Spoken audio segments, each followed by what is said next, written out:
Hello students, मैं अरुण तिवारी आपका हमारे YouTube channel talent Hunt classes पे हार्दिक स्वागत करता हूं। तो स्टूडेंट्स, ये आज मैं क्लास 9 का केमिस्ट्री शुरू करूंगा। आज से पहले आप क्लास 8 में जब थे तो आप साइंस पढ़ा करते थे। साइंस में जो भी चीज़ थी सब कुछ एक ही में थी, अलग अलग नहीं था। तो लेकिन अब 9 से आप फिजिक्स, केमिस्ट्री और बायोलॉजी को सेपरेटली पढ़ेंगे। तो अभी अगर आप मेरा ये वीडियो देखने जा रहे हैं तो इससे पहले मेरे डिस्क्रिप्शन बॉक्स में एक लिंक पड़ा है, उस वीडियो को पहले ज़रूर देख लीजिएगा। वो 8-9 मिनट की एक वीडियो है, उसको ज़रूर देख लीजिएगा, क्योंकि वो बेसिक्स है केमिस्ट्री का कि केमिस्ट्री का शुरुआत कहाँ से हुआ, केमिस्ट्री का डिफिनीसन क्या होता है, केमिस्ट्री का फादर कौन होते हैं, हमें केमिस्ट्री क्यों पढ़ना चाहिए, केमिस्ट्री का इंपॉर्टेंस क्या है हमारे लाइफ में, ये सब कुछ उस वीडियो में गिवन है। तो मैं आपको सजेस्ट करूँगा कि पहले उस वीडियो को आप ज़रूर देख लें। लिंक मैं डिस्क्रिप्शन बॉक्स में डाल दूंगा, ठीक है। तो चलिए आज हम शुरू करते हैं केमिस्ट्री का पहला chapter, matter in our surroundings. Class 9th में केमिस्ट्री के 4 चैप्टर्स पढ़ने। पहला है मैटर इन आवर सराउंडिंग्स, दूसरा is matter around us pure,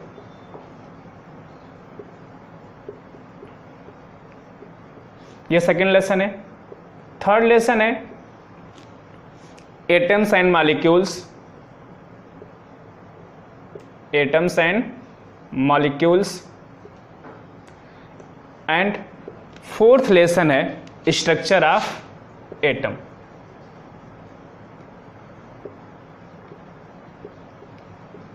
ये 4 लेसन हमें पढ़ना है, जिसमें आज हम पहला lesson matter in our surroundings शुरू करेंगे। पहले लेसन में हम देखेंगे कि हमारे जो सराउंडिंग है सभी चीज़ें, उनमें से किसको हम मैटर कह सकते हैं, किसकी प्रॉपर्टी कैसी होती है, मैटर्स के टाइप क्या होते हैं, इन सब चीज़ों को देखेंगे। दूसरे चैप्टर में देखना है हमें कि जो हमारे सराउंडिंग में मैटर है वो क्या प्योर है। थर्ड चैप्टर में देखना है कि एटम्स और मॉलिक्यूल्स क्या होते हैं। और फोर्थ चैप्टर में देखना है कि एटम का स्ट्रक्चर क्या होता है, वो किन किन चीज़ों से मिलकर बना होता है। तो ये जो लास्ट के 2 चैप्टर हैं, थर्ड एंड फोर्थ, ये बहुत इंपॉर्टेंट रोल प्ले करते हैं और ये क्लास 11th में भी इसका ज़्यादा यूज आता है। तो जब आप इन चैप्टर्स को देखेंगे तो और ज़्यादा ध्यान देंगे। ध्यान तो सब में देना है, लेकिन थर्ड और फोर्थ चैप्टर में और ज़्यादा ध्यान देना होगा, क्योंकि वो क्लास 11th में भी उसका यूज आएगा। तो चलिए हम शुरू करते हैं आज का पहला lesson, matter in our surrounding. तो जो सबसे पहला क्वेश्चन अराइज होता है वो ये होता है कि मैटर है क्या, किसको हम मैटर कहेंगे। तो जो इसका सबसे सिंपल और बेसिक डिफिनीशन है कि anything around us which have mass and occupy space is called matter। हमारे सराउंडिंग में जो भी चीज़ें, जैसे कि मास्क जिसका आजकल ज़्यादा यूज है, board, marker, pen, table, chair, bed, copy, book, mobile, laptop, camera, stand, ये सभी चीज़ें, एयर, वाटर, फूड, ये सभी चीज़ें, सभी की सभी चीज़ें जिनकी बात हम कर रहे हैं, ये सभी क्या है, मैटर है। क्यों? क्योंकि इन सभी चीज़ों में अगर हम एग्जांपल लें, इस मार्कर से ही शुरू करें, तो मार्कर का कुछ एक वॉल्यूम है, कुछ स्पेस को ये ऑक्युपाई कर रहा है और इसका कुछ मास होगा। तो ये 2 कंडीशन जो हैं कि किसी भी सब्सटेंस को वो मैटर कहेगा, वो ये है कि पहला, it should occupy some space, occupy space and have some mass. ये 2 चीजें होनी चाहिए। This is essential and sufficient condition for a substance to be called as matter, and that is occupy space and have some mass. उसका कुछ space occupy करना चाहिए, यानी उसका कुछ वॉल्यूम होना चाहिए। स्पेस ऑक्युपाई करने का मतलब क्या हुआ, उसका कुछ वॉल्यूम होना चाहिए, एंड हैव सम मास, उसका कुछ वेट होना चाहिए। 1 ग्राम, 2 ग्राम, 10 ग्राम, 10 किलो, कुछ भी हो, उसका कुछ मास जरूर हो। ये 2 कंडीशन अगर कोई भी सब्सटेंस फुलफिल करता है तो वो मैटर कहलाएगा। तो ये मार्कर है, हम खुद भी मैटर एक हैं, टेबल है वो भी मैटर है, चेयर है वो भी मैटर है, बेड है वो भी मैटर है, मोबाइल है वो भी मैटर है, लैपटॉप है वो भी एक मैटर है। तो सभी चीज़ें जो हम अपने आंखों से इस समय देख पा रहे हैं अपने सराउंडिंग में, वो एक तरह से क्या है, मैटर। और कुछ ऐसी भी चीज़ें हैं जो हम नहीं देख पाते हैं, वो भी मैटर होता है। जैसे कि एयर, एयर क्या होता है, एक मैटर होता है। कैसे? एयर जो है वो कुछ स्पेस ऑक्युपाई करता है और उसका कुछ मास होता है। अगर हम उसको किसी वॉल्यूम में भर दें तो वॉल्यूम का कुछ हो जाएगा, उसका एयर का कुछ वॉल्यूम होगा ही, और जब उसको वेट करेंगे तो उसका वेट भी कुछ मेजर करेगा। यानी ये दोनों कंडीशन एयर सेटिस्फाई करता है, तो उसको भी हम लोग क्या कहेंगे, मैटर कहेंगे। जो एंशिएंट हमारे इंडियन फिलोसफर थे वो कहते थे कि जो मैटर, यानी उसमें कहा जाता था पदार्थ, हमारे एंशिएंट जो फिलोसफर थे वो मैटर को पदार्थ बोलते थे, और वो कहते थे कि जो मैटर है वो 5 चीज़ों से मिलकर बना है। 5 जो तत्व हैं उनसे मिलकर बना है। क्या क्या है वो? अग्नि, आकाश, पृथ्वी, जल और वायु। अग्नि यानी फायर, आकाश मानी स्काई, पृथ्वी में अर्थ, जल मीन्स वाटर एंड वायु मीन्स एयर। इन 5 चीजों से, इन 5 तत्वों से मिलकर मैटर यानी पदार्थ बना हुआ। इस धरती पे जो भी चीजें हैं, from the ancient philosopher, from Indian ancient philosopher, every matter on earth is made up of these 5 elements, these 5 things, that is अग्नि, आकाश, पृथ्वी, जल एंड वायु। इन 5 चीजों से मिलकर हमारे धरती पे जो भी चीजें हम देख पाते हैं वो इन्हीं 5 चीजों से मिलकर बना हुआ। ये हमारे इंडियन फिलोसफर के द्वारा डिफाइन किया गया था। फिर मैटर का डिफिनेशन जो इस समय ट्रेंड करता है वो यह है कि occupy some space and have some mass. तो मास उसका कुछ होना चाहिए और कुछ वो वॉल्यूम ऑक्युपाई करता है, तो हम उसको मैटर कह सकते हैं। लेकिन यहाँ पे कभी कभी ऐसी चीजें आती हैं जैसे कि friendship, relatives, love, affection, hatred, feelings, ये सभी चीजें जो हैं ये मैटर नहीं कहे जाती हैं, जबकि इसका हमारे डेली लाइफ में बहुत ज़्यादा मैटर करता है। ये मैटर करता है हमारी डेली लाइफ में, लेकिन एक्चुअली ये मैटर नहीं होता है।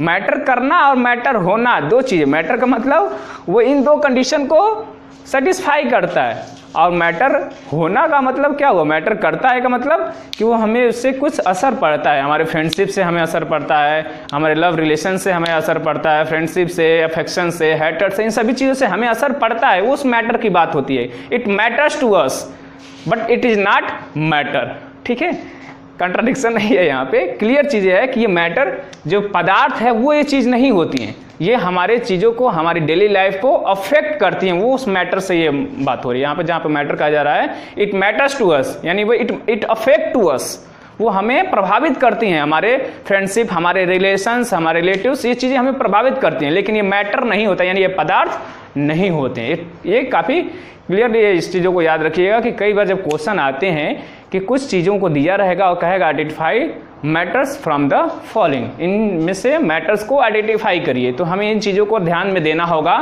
कि these 2 conditions must be satisfied by the substance to be called as matter। अगर मैटर्स कहा जाना है उसको तो वो इन दोनों कंडीशन को सेटिस्फाई करता होगा, तभी वो क्या होगा, मैटर होगा।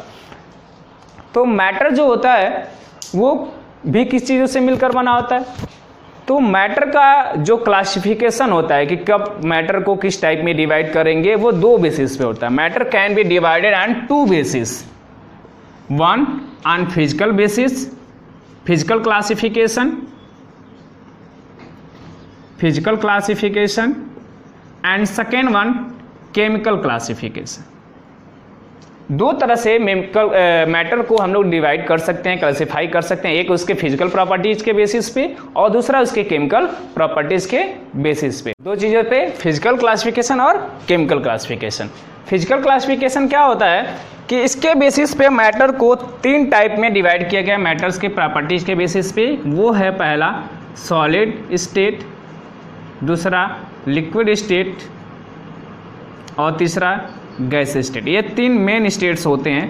फर्दर इसको और ब्रीफली डिवाइड किया गया 2 और स्टेट्स में, वो अभी हमें नहीं देखना है। केमिकल बेसिस पे एटम्स और मॉलिक्यूल्स, एलिमेंट्स, कंपाउंड्स, मिक्सचर, इनको डिवाइड किया गया। तो ये हमें जो केमिकल क्लासिफिकेशन है वो 2nd चैप्टर में देखना है और 1st चैप्टर में हमें देखना है फिजिकल क्लासिफिकेशन। तो चलिए इसको और आगे प्रोसीड करते हैं।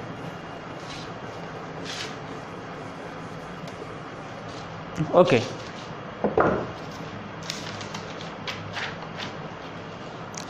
तो जो मैटर होता है वो कुछ पार्टिकल से मिलकर बना होता है। Matter is made up of particles. Matter is made up of particles. Matter जो होता है पार्टिकल्स से मिलकर बना होता है, ठीक है। Made up of particles, matter जो होता है पार्टिकल से मिलकर बना होता है। चाहे कोई भी मैटर हो, कुछ भी हो, जैसे कि अगर हम एक वाटर ड्रॉप की भी बात करें, जो रेन ड्रॉप होती है एक बूंद, उसमें नियरली 10⁻21 मॉलिक्यूल्स ऑफ वाटर होते हैं, molecules of water in 1 drop of water, 1 drop of rain. जो बारिश की एक बूंद होती है उसमें वाटर के इतने मॉलिक्यूल्स होते हैं, 10⁻21, मतलब समझ सकते हैं आप कितना ज़्यादा होता है। 10 का आगे 20 और जीरोस, इतना ज़्यादा उसमें वाटर मॉलिक्यूल्स होते हैं। यानी जो एक ड्रॉप होता है वो कितना छोटा छोटा ड्रॉप से मिलकर बना होता है कि हम उसको अगर देखना चाहें एक उसके मॉलिक्यूल्स को, तो हम अपने नेकेड आई से देख नहीं सकते हैं। यहाँ तक कि हाई माइक्रोस्कोप से भी हम उसको देख नहीं सकते हैं, इसके एक मॉलिक्यूल्स को, इसकी साइज इतनी छोटी होती है। तो हर एक जो मैटर होता है वो किसी न किसी पार्टिकल से मिलकर बना होता है। जैसे हमारा जो घर है वो भी क्या है, किसी पार्टिकल से मिलकर बना है। ब्रिक्स हैं, सैंड है, सीमेंट्स हैं, इन सब चीज़ों से मिलकर बना होता है। जो ब्रिक है वो भी खुद में किसी चीज़ से मिलकर बना होता है, सॉइल से मिलकर बना होता है। उसके भी जो अंदर होते हैं बहुत छोटे छोटे पार्टिकल्स होते हैं। तो हर एक जो मैटर होता है वो काफ़ी छोटे छोटे पार्टिकल से मिलकर बना होता है। इसके कुछ एविडेंसेस हैं।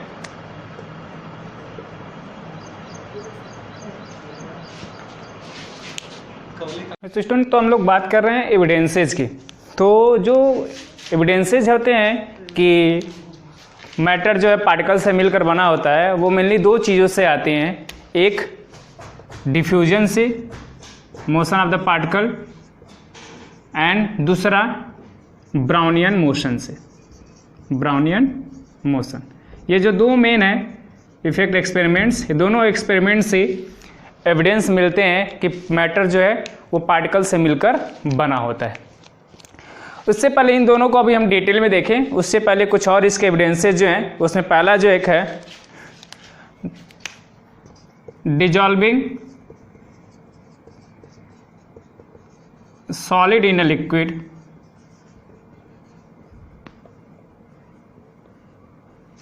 दूसरा है गैस इन गैस, और तीसरा है movement of pollen grains, movement of pollen grains. क्या है ये तीनों इफेक्ट्स, क्या ये तीनों एविडेंस क्या कहते हैं और कैसे ये एविडेंस बनते हैं पार्टिकल्स का एग्जिस्ट करने का, कि मैटर जो होता है पार्टिकल से मिलकर बना होता है। आइए इन तीनों को देखते हैं। तो जो पहला है dissolving solid in a liquid, मतलब किसी सॉलिड को जब किसी लिक्विड में डिजॉल्व करते हैं तो पार्टिकल्स का एग्जिस्टेंस पता चलता है। कैसे? सपोज करिए कि हमने थोड़ा सा शुगर ले लिया है, यानी चीनी, और उसको एक छोटे से ग्लास में हमने पानी लेकर उसको डिजॉल्व कर दिया, वाटर लेकर डिजॉल्व कर दिया, थोड़ा सा स्टीयर कर दिया ताकि जल्दी से डिजॉल्व हो जाए। नहीं स्टीयर करेंगे तो भी डिजॉल्व होगा, बस थोड़ा सा प्रोसेस जो होगा वो लेंदी होगा, स्लोली डिफ्यूजन होगा उसमें। लेकिन स्टीयर कर देंगे थोड़ा सा जल्दी वो डिफ्यूज हो जाएगा, उसमें डिजॉल्व हो जाएगा। अब हम देखेंगे कि शुगर जो है वो गायब हो गया। तो शुगर ये गया कहाँ पे? शुगर जो पार्टिकल्स थे वो गया कहाँ पे? वो तो गायब हो गए। लेकिन अगर हम उसको टेस्ट करेंगे, जो सॉल्यूशन एक तरह का बना है ग्लास में, तो वो शुगर का टेस्ट देगा, यानी इसके पार्टिकल्स उसमें एग्जिस्ट कर रहे हैं, यानी वो दिखाई तो नहीं दे रहे हैं लेकिन वो उसमें हैं। तो वो कहाँ चले जाते हैं? तो जो वाटर मॉलिक्यूल्स के बीच में जगह होता है उनके बीच में जाकर वो ट्रैप कर हो जाते हैं और उसमें वो बने रहते हैं, जिसकी वजह से उसका टेस्ट आता है। अगर हम उसका 1 स्पून उसमें से सोल्यूशन से निकाल कर दूसरे ग्लास में डाल दें, उसमें थोड़ा सा पानी रहे, तो उसमें भी शुगर का थोड़ा सा टेस्ट आएगा। यानी उसमें से इतना सा कम अमाउंट लेने के बावजूद भी शुगर का कुछ उसमें टेस्ट आता है, यानी उसमें भी पार्टिकल्स अभी भी एग्जिस्ट कर रहे हैं। और ये क्या है? बहुत छोटे छोटे हैं। इसको और हम अगर कई बार करें रिपीट तो भी उसमें आता है टेस्ट शुगर का। इसी तरह से अगर किसी कलर को ले लें, अगर आप केमिस्ट्री पढ़ रहे हैं तो पोटेशियम परमैंगनेट की बात करें, KMnO4 की। KMnO4 को जब हम डिजॉल्व करते हैं, KMnO4 को एक बीकर में 100 ml का बीकर ले लिए, उसमें पानी ले लिया 100 ml, उसमें इसको डिजॉल्व कर दिया, कलरफुल हो गया पूरा सोल्यूशन। उसमें से 100 ml एक दूसरे बीकर में, जिसमें 90 ml हमने वाटर लिया है, 100 ml इसमें से निकाल कर उसमें जब गिराया तो वो भी कलरफुल हो गया। फिर इसी तरह प्रोसेस को एक दूसरे बीकर में 90 ml फिर वाटर लिया, फिर दूसरे वाले बीकर से तीसरे वाले बीकर में 100 ml मिलाया तो वो भी कलरफुल हो गया। फिर चौथे बीकर में फिर 10 ml और मिलाया 100 ml तीसरे बीकर से तो वो भी कलरफुल हो गया। इससे क्या क्लियर होता है कि हमने तो एक बीकर में बस कलर मिलाया था, फिर भी बाकी सभी बीकर्स में भी वो कलरफुल होता जा रहा है। यानी जो पार्टिकल्स हैं इसके बहुत छोटे छोटे हैं, जो मैटर वो क्या है, छोटे छोटे पार्टिकल्स से मिलकर बना होता है। ये पहला था। दूसरा, गैस इन गैस। जब दो कलरफुल गैसेस को, या फिर एक में एयर ले लें और एक में ब्रोमीन गैस जो कि कलरफुल गैस होता है, और दोनों को ओपन करके एक में मिला दें तो जो पूरा सोल्यूशन होगा वो क्या हो जाएगा, कलरफुल हो जाएगा। एक में कलरफुल गैस है और एक में कलरलेस गैस है, दोनों का माउथ ओपन करके एक साथ जोड़ दिया जब, तो देखेंगे पूरा जो एक मिक्सचर बनेगा वो पूरा कलरफुल हो जाएगा। यानी जो कलर्ड पार्टिकल्स थे और जो कलरलेस थे वो दोनों क्या हो गए, मिक्सअप हो गए, एक साथ मिल गए। तो पार्टिकल्स का एक साथ मिल जाना ये कैसे होगा, यानी तभी तो होगा जैसे मान लीजिए एक रूम में कुछ लोग बैठे हैं और बाहर से भी कुछ लोग आ रहे हैं, वो भी बैठ जा रहे हैं, यानी यहाँ पे क्या हो रहा है, कुछ जगह है लोगों के बीच में, तभी तो। अगर लोगों के बीच में जगह ना हो, इस रूम में 500 लोग बैठ जाएं और एक चींटी भी आने की जगह नहीं है, तो आदमी इसमें कोई और आके कहाँ से बैठेगा। या अगर कोई आ रहा है और इसमें आराम से बैठ रहा है, फिर कोई आ रहा है आराम से बैठ रहा है, यानी यहाँ पे लोगों के बीच में क्या है, जगह है। तो इससे क्लियर होता है पार्टिकल्स के बीच में जगह होता है, कुछ स्पेस होता है जिसमें जाके वो रुक जाते हैं, डिफ्यूज हो जाते हैं। तो इसी का पार्टिकल्स का आपस में जाकर मिल जाना, एक दूसरे के पार्टिकल्स के बीच में जो स्पेस होता है उसमें जाना, ये क्या कहलाता है, मिक्सिंग का ही हम लोग डिफ्यूजन कहते हैं। जब पार्टिकल्स एक दूसरे से मिक्स हो जाते हैं तो इसी प्रोसेस को हम लोग डिफ्यूजन कहते हैं। ये अलग अलग तरह के मैटर्स में अलग अलग रेट्स होता है, किसी में बहुत जल्दी से होता है तो किसी में बहुत धीरे धीरे होता है। इसको भी हम लोग डिटेल में जब देखेंगे, जब टाइप्स पढ़ेंगे मैटर का, तब कि डिफ्यूजन किस में ज़्यादा तेज़ी से होता है, किस में धीरे से होता है, क्यों होता है तेज़ी से और क्यों स्लो होता है, इसको डिटेल में देखेंगे। और थर्ड वन है moment of pollen grain, that is Brownian motion. Brownian motion, ये जो एविडेंस है ये रॉबर्ट ब्राउन जो साइंटिस्ट थे उनके नाम पे दिया गया है। रॉबर्ट ब्राउन एक साइंटिस्ट थे जिन्होंने 1827 में इस एक्सपेरिमेंट को ऑब्जर्व किया। उन्होंने क्या किया कि वाटर में पॉलन ग्रेन्स को जब मिलाया तो उन्होंने देखा कि पॉलन ग्रेन्स, और माइक्रोस्कोप से ऑब्जर्व किया तो देखा कि पॉलन ग्रेन्स के जो पार्टिकल्स हैं वो काफ़ी तेज़ी से मूव कर रहे हैं। मूव तो कर रहे हैं, साथ ही साथ वो बार बार लड़कर दूसरे डायरेक्शन में चल जा रहे हैं, यानी zigzag motion, random motion, कभी इधर कभी उधर कभी इधर, कुछ ऐसे मोशन होता है, कभी इधर कभी इधर कभी इधर कभी इधर, कोई फिक्स डायरेक्शन नहीं होता है उनका। वो बार बार अपना डायरेक्शन चेंज करके रैपिडली मूव करते रहते हैं, जिग जैग मोशन शो करते हैं। तो इसके पीछे का रीजन जब उन्होंने ऑब्जर्व किया रॉबर्ट ब्राउन ने, तो उन्होंने देखा कि जो वाटर के पार्टिकल्स हैं उनसे पॉलन ग्रेन्स के पार्टिकल्स कोलाइड करके कंटिन्यूसली मूव कर रहे हैं जिग जैग। तो उनके कोलिजन की वजह से उनका डायरेक्शन क्या हो रहा था, चेंज हो रहा था। सपोज करिए आप कहीं भाग रहे हैं और रास्ते में कोई आ गया था, उससे लड़ जाएंगे तो वो आपका डायरेक्शन क्या हो जाएगा, चेंज हो जाएगा। अगर आप मोशन में हैं तो अगर आपको कहीं और जाना है तो क्या होगा, अगर वो जो बॉडी है वो इलास्टिक है, मजबूत है, तो आपसे लड़के दूसरे डायरेक्शन में चले जाएंगे। तो जो पॉलन ग्रेन्स थे वो वाटर के पार्टिकल से कोलाइड होके दूसरे डायरेक्शन में चले जा रहे थे। तो इस इफेक्ट का जो नाम है उसको ब्राउनियन मोशन भी कहते हैं, क्योंकि जो इसको ऑब्जर्व किया था जिसने, वो रॉबर्ट ब्राउन थे। तो उन्हीं के नाम के रिस्पेक्ट में इस इफेक्ट को ब्राउनियन मोशन कहा जाता है। इस ब्राउनियन मोशन से जो दो मेन कैरेक्टरिस्टिक्स पता चला, दो कंक्लूजन आया, वो ये कि पहला कि जो मैटर होता है वो छोटे छोटे पार्टिकल से मिलकर बना होता है। दो कंक्लूजन आया, पहला matter is made up of small